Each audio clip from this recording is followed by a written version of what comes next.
Bismillahirrahmanirrahim.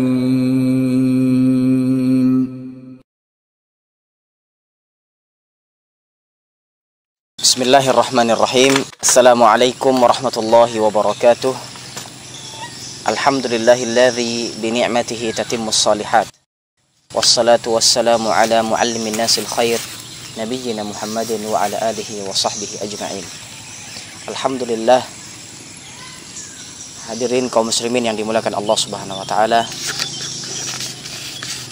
Kita dalam pertemuan kali ini akan menutup biidznillah taala silsilah video Ramadan. Dan dalam kesempatan terakhir ini kami mengucapkan terima kasih yang sebanyak-banyaknya kepada para pemirsa, para ikhwan dan akhwat yang senantiasa mengikuti video dari Lembaga Pendidikan dan Pengkaderan Hidayatullah Balikpapan.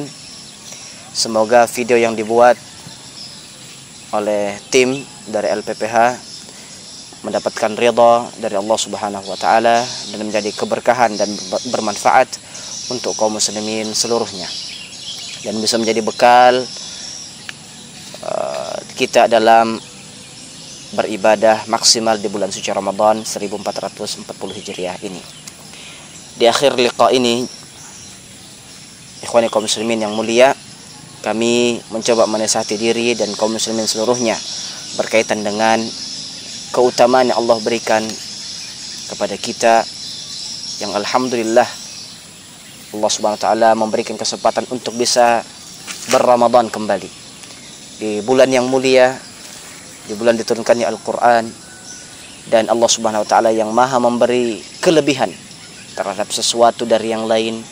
Allah melebihkan Ramadan dari semua bulan yang 12 sebagai sayyidus syuhur, dan Allah menurunkan Al-Qur'an di dalamnya sebagai kitab terbaik, Al-Mu'jizatul Khalidah. Kemudian Allah menurunkannya melalui malaikat terbaik Jibril alaihissalam, diturunkan kepada Nabiullah Muhammad sallallahu alaihi wasallam yang merupakan manusia terbaik. Dan insyaallah taala kita selama berquran biiznillah taala kita akan menjadi seorang muslim yang menang. Dan kita harapkan jamaah kaum muslimin yang dimuliakan Allah Subhanahu wa taala tidak terlupa bahwa dari keutamaan bulan Ramadan ini Allah juga mengutamakan 10 terakhir Ramadan, yang mana di dalamnya terdapat satu malam terbaik, bahkan lebih baik daripada 1000 bulan atau sekitar 83 tahun. Maka hendaknya kita memaksimalkan diri di Ramadan kali ini, wabil khusus di 10 malam terakhir. Masih bersama kitab Majalis Syahri Ramadan oleh Fadilatul Syekh Muhammad bin Shalih Al-Utsaimin rahimahullahu taala, dalam bab fi fadl ashril akhirah min Ramadan, beliau menjelaskan qala al-muallif rahimahullah, ya, laqad nazala bikum ashru Ramadan al-akhirah fiha al-khairat wal ujurul katsirah. Ya. Dalam hari di 10 terakhir Ramadan, beliau mengatakan telah datang kepada kalian 10 terakhir Ramadan yang mana di dalamnya terdapat pahala yang banyak. Ya. Fiha al-fadailul masyhurah wal khasaisul madhkurah. Ada di dalamnya keutamaan yang sangat masyhur dan kekhususan-kekhususan yang telah disebutkan. Di antaranya kita sebutkan poin-poin besarnya. Ya. Famin khasaisiha anna an-nabiyya sallallahu alaihi wasallam kana yajtahidu bil amali fiha aktsara min ghairiha. Ya. Di antara kekhususan 10 terakhir Ramadan adalah Rasulullah SAW berijtihad lebih banyak, beramal lebih banyak dibandingkan hari-hari sebelumnya. Berdasarkan sebuah hadis dari Rasul yang terdapat dalam Sahih Muslim, an Aisyah radhiyallahu anha, anna an-nabiy sallallahu alaihi wasallam kana yajtahidu fil ashr al-awakhir ma la yajtahidu fi ghairihi. Ya, ini hadisnya dengan sighah fi'il madhi naqis, ya, kana, kemudian datang setelahnya fi'il mudhari yajtahidu. Di antara kaidah bahasa Arab ketika ada fi'il madhi, ya, kada, kana, dan setelahnya fi'il mudhari, itu maknanya sesuatu yang istimrar, senantiasa dilakukan oleh Rasulullah SAW. Apa yang beliau lakukan? beliau memaksimalkan diri dalam ibadah, berijtihad di 10 terakhir Ramadan, ma la yajtahidu fi ghairihi, yang belum beliau lakukan sebelumnya. Wa fi sahihain anha qalat kana Nabi sallallahu alaihi wasallam idza dakhala al-'ashru shadda mi'zarahu wa ahya lailahu wa ayqadha ahlahu.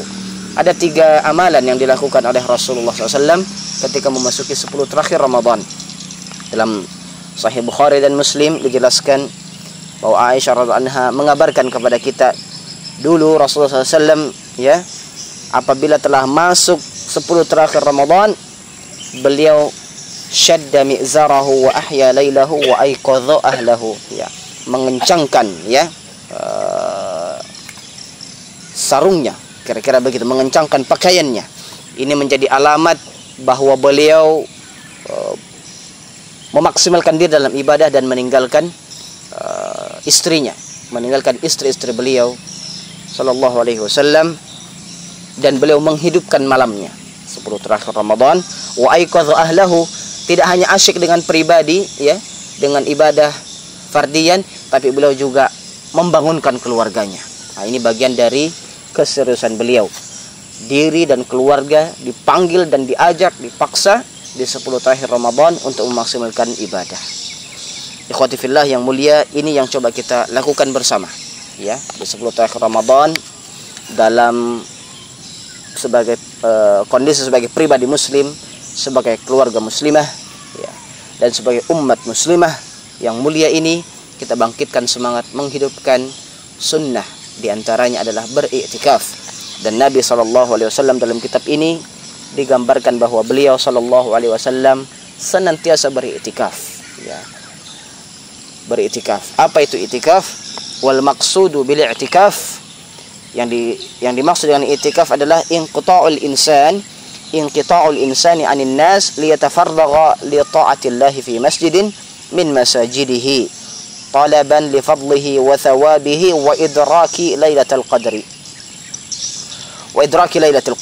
Ikhwati fillah yang mulia, yang dimaksud adalah dari iktikaf adalah kita memutuskan ya hubungan dengan manusia, dengan dunia ini, kita menyendiri ya, mengkhususkan waktu kita untuk ketaatan kepada Allah Subhanahu wa taala di dalam masjid, dari masjid-masjid Allah Subhanahu wa taala, untuk meminta, mengharapkan, mengejar keutamaan ya. Kemudian pahala dari ketaatan kepada Allah Subhanahu wa taala, dan juga mendapatkan Lailatul Qadar. Ikhwati fillah yang mulia, iktikaf di antara sunnah yang banyak ditinggalkan oleh sebagian kaum muslimin. Maka pastikan diri dan keluarga kita bisa memanfaatkan kesempatan emas ketika Allah Subhanahu wa taala menyampaikan usia kita di 10 terakhir Ramadan, kita memaksimalkan diri dengan beriktikaf. Kemudian di penutup dan penghujung kajian ini ada sedikit nasihat dari Syekh Utsaimin rahimahullah taala berkaitan dengan kesungguhan kita dalam iktikaf, agar kita tidak banyak keluar ya dari masjid kecuali untuk hal-hal yang bersifat darurat dan ada uzur syar'i. Beliau menjelaskan di sini ada 3 model keluar dari masjid ketika sedang iktikaf. Al-awwal al-khuruju li amrin la budda minhu tabi'an aw syar'an ka qada'i hajatil baul wal gha'id wal wudu' wal wajib wal ghusl al wajib li janabatin aw ghairiha wal akli wasyurbi fa hadha jaizun idza lam yakun fi'luhu fil masjid. Nah, beliau menjelaskan boleh keluar masjid untuk sesuatu yang sifatnya memang syar'i ya, atau secara tabiat manusia harus dilakukan, seperti buang hajat akramakumullah ya, baik buang air besar, buang air kecil ya, atau untuk makan dan minum ya, ini boleh dilakukan. Untuk wudu, untuk mandi ya, apalagi mandi wajib misalnya, ketika harus dilakukan maka kita lakukan ketika itu belum tersedia di dalam lingkungan masjid ya, tidak apa-apa keluar. Nah, ikhwati fillah, alangkah baiknya memilih masjid yang memfasilitasi kita semua untuk tidak banyak keluar. Yang kedua adalah al-khuruju li amri ta'ah la tajibu alaihi ka'iyadatil marid wa syuhudi janazah wa nahwi dzalik fala yaf'alhu ya. keluar untuk sesuatu kebaikan yang tidak wajib sebenarnya dilakukan, seperti mengunjungi orang sakit atau mengantar jenazah ke kuburan, maka hendaknya dia tidak melakukan itu, dia tidak keluar illa ayyashtarita dzalika fi ibtida'i i'tikafihi, kecuali dia sudah mempersyaratkan di niat awal ketika i'tikaf.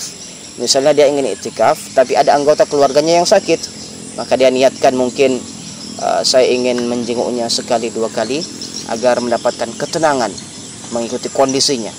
Atau nasallallahu as-salama wal afiyah, ada di antara keluarga sanak famili yang kelihatannya sakarat ya ketika kita ingin beriktikaf, dan ketika ada kabar wafatnya wa nasallallahu as-salama wal afiyah dan kita ingin melihatnya, asal dipersyaratkan di awal, insyaallah taala tidak mengganggu iktikaf kita. Adapun yang terakhir adalah al-khuruju li amrin yunafil i'tikaf, keluar untuk sesuatu yang memang membatalkan i'tikaf kita. Seperti apa? Al-khuruju lil bai' wasyira' wa jima'i ahlihi wa mubasharatihi wa nahwi dzalik. Ya, keluar untuk urusan bisnis, ya, mengurus dunia, jual beli, atau keluar untuk bertemu dengan istri, berhubungan suami istri. Ini betul-betul membatalkan i'tikaf kita berdasarkan firman Allah Subhanahu wa taala, wala tubashiruhunna wa antum aakifuna fil masajid. Wa min khasa'isi hadhil 'ashr anna fiha lailatul qadr allati hiya khairun min alf syahr. Beliau menegaskan kembali di akhir kitab ini, di akhir materi ini, kekhususan 10 terakhir Ramadan adalah Allah menghadiahkan satu malam yang ibadah di dalamnya lebih baik, bukan sama dengan, tapi lebih baik daripada 1000 bulan. Fa'arifu rahimakumullah li hadzal 'ashr. Naam. Fadlaha wa la tudayyi'uha fa waqtuha thaminun wa khairuha zahirun mubin. Ya, maka kita hendaknya mengetahui dan mengenal 10 hari terakhir terbaik ini, dan kita jangan sampai terlewatkan begitu saja. 10 Ramadan berakhir dan kita tidak mendapatkan kebaikan di dalamnya. Wa nas'alullah as-salamah wal afiyah. Fenomena menarik yang perlu kita perhatikan dan kita berikan pemahaman ya. Terkadang di awal Ramadan, Masya Allah, manusia bergerak maksimal menuju masjid. Di pertengahan Ramadan mulai berkurang, di akhir Ramadan semakin sepi. Justru kita balik ya. Di awal Ramadan maksimal, pertengah Ramadan lebih maksimal, akhir Ramadan kita fokuskan ya. Semoga Allah Subhanahu wa taala memberikan kepada kita kemudahan dan keistiqomahan dalam menjalankan ibadah-ibadah Ramadaniyah tahun ini, dan Allah Subhanahu wa taala berkenan menerima amal ibadah kita, memberikan kita Lailatul Qadar, dan menjadikan kita hamba-hamba yang muttaqin, orang-orang yang bertakwa. A'udzubillahi minasyaitonir rajim. Ya ayyuhalladzina amanu kutiba alaikumus shiyam kama kutiba alal ladzina min qablikum la'allakum tattaqun. Aqulu qawli hadza wa astaghfirullah al-azim al-jalil li wa lakum wa lisairil muslimina min kulli dhanb fastaghfiruhu innahu wal ghafurur rahim. Subhanakallahumma rabbana wa bihamdik asyhadu an la ilaha illa ant astaghfiruka wa atubu ilaih. Wa sallallahu wa sallim ala nabiyyina Muhammad wa ala alihi wa sahbihi ajma'in walhamdulillahi rabbil alamin. Assalamualaikum warahmatullahi wabarakatuh.